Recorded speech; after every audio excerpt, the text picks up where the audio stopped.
Assalamualaikum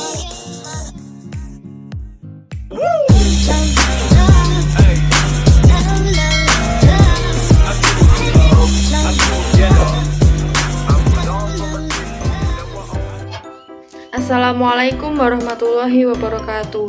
Selamat pagi adik-adik kelas 8A dan 8B. Hari ini di minggu ketiga ini kalian bersama saya lagi untuk memasuki bab 4. Jadi sebelum kita mulai pembelajaran hari ini, kita berdoa dulu. Ala hadiniya wa ala niyatil sholihah al-Fatihah.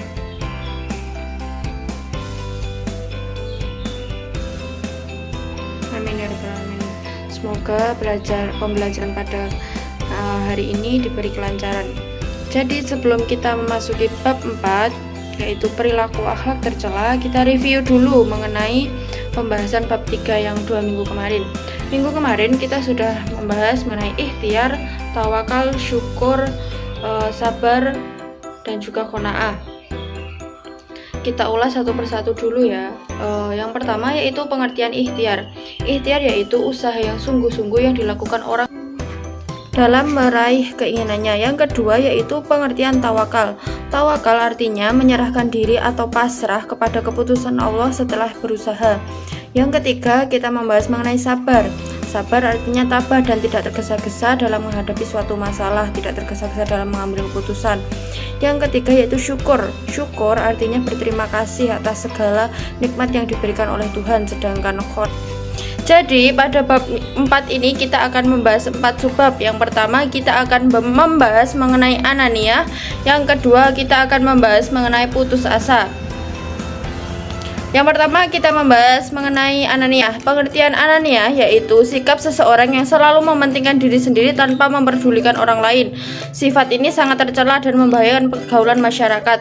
Untuk Quran, untuk landasannya bisa dilihat pada Quran surat Al-Luqman ayat 18 dan Quran surat Al-Maidah ayat 2. Yang selanjutnya kita akan membahas mengenai ciri-ciri orang yang ananiyah. Yang pertama ciri-cirinya yaitu tidak memiliki rasa kepedulian terhadap penderitaan orang lain. Yang kedua yaitu ingin selalu diperhatikan orang lain, dan yang terakhir yaitu selalu berusaha untuk menang sendiri dari segala hal. Jadi kan kita sudah membahas mengenai ciri orang yang bersikap ananiyah. Kita ulas satu persatu. Yang pertama tidak memiliki rasa kepedulian terhadap penderitaan orang lain. Maksudnya di sini dia terkesan cuek, dia tidak peduli terhadap penderitaan orang lain, dan biasanya hanya mementingkan kepentingannya sendiri, bagaimana biar kepentingannya itu bisa terlaksana lancar begitu.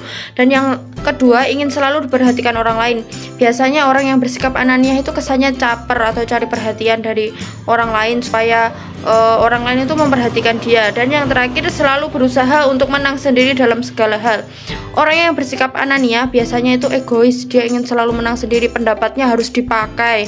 Misalnya dia sedang berdebat atau dia sedang membicarakan sesuatu hal dengan banyak orang atau dalam organisasinya, dia biasanya terkesan ingin menang sendiri.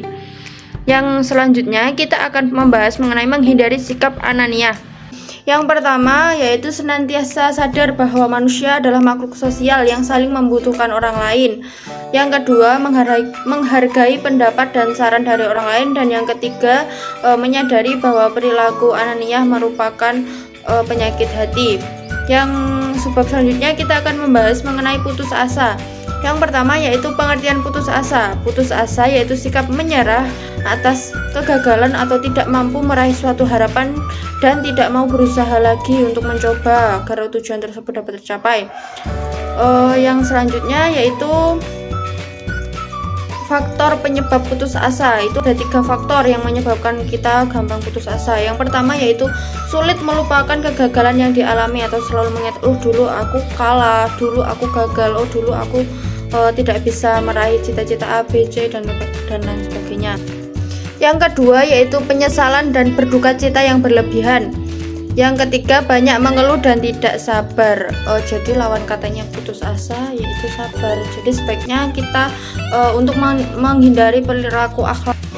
Yang selanjutnya kita akan membahas mengenai ciri-ciri orang yang memiliki sikap putus asa. Yang pertama ciri-cirinya berburuk sangka kepada Allah Subhanahu wa taala. Yang kedua menolak kebenaran serta malas beribadah dan berdoa. Biasanya orang yang memiliki sikap ananiyah itu biasanya dia malas beribadah, malas berusaha, malas berdoa. Dan yang ketiga yaitu mudah murung dan tidak memiliki gairah dalam berusaha. Yang terakhir kita akan membahas mengenai cara menghindari perilaku atau sikap putus asa. Yang pertama itu meyakini bahwa Allah pasti memberikan solusi atas segala masalah yang sedang kita hadapi. Yang kedua, menjadikan kegagalan sebagai pelajaran yang berharga untuk kita, untuk usaha yang kedepannya supaya kita lebih giat berusaha lagi. Yang ketiga, selalu semangat dan tidak mudah menyerah atas kegagalan yang dialami. Dan yang terakhir, menghilangkan rasa malas dan tidak mudah murung dalam berusaha. Untuk pembelajaran pada hari ini kita cukupkan dulu. Yang pertama kalian harus ingat kita tadi sudah membahas mengenai yang pertama Anania dan yang kedua putus asa. Jangan lupa videonya ditonton, jangan lupa tugasnya dikerjakan, jaga kesehatan, jaga imun, tetap belajar, membantu orang tua. Sekian video pembelajaran dari saya. Ada kurang lebihnya saya mohon maaf. Kita berdoa dulu. Doa mulai. Berdoa selesai. Amin ya rabbal alamin. Sekian dari saya. Ada kurang lebihnya mohon maaf. Wassalamualaikum warahmatullahi wabarakatuh.